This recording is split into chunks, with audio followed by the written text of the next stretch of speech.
Benny Leonard, Joe Gans, guys like that.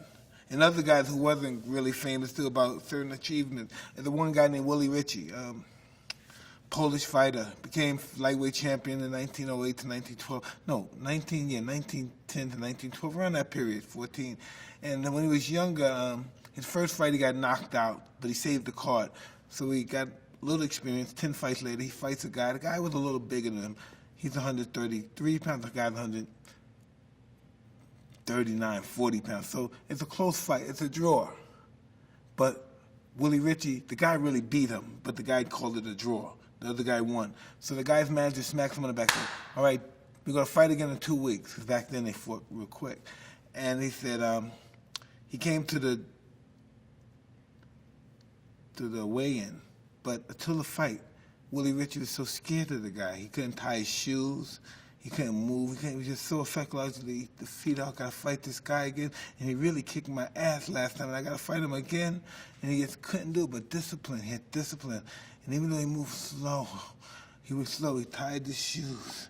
He walked to the gym. He hated to, but discipline made him get to the gym. And 2 weeks over, he trained. He got the crap kicked out of him in training. He's just miserable. He knows this guy's going to kill him next time. So he let the weigh-in. He weighs and he makes the weight. He's scared to death for the whole 2 weeks, the scariest moment of his life. So the guy's manager comes, smacks him on the back. We took it easy with you last time. We're going to have to knock you out quick this time. And so once he do that, the guy hit him on the back. He's a little guy. And he says nothing. He goes and he waits for the guy. He's dying hard. An hour goes by. 2 hours go by. The guy doesn't show up. They postpone the fight. Willie Ritchie gets the money. And he goes to the guy's manager. See, you were mean to me. And if you were nice to me, I might have gave you some of this money because your guy didn't show up. But what I learned from it, what Willie Ritchie learned from me was that the guy was just as scared as I was, but more.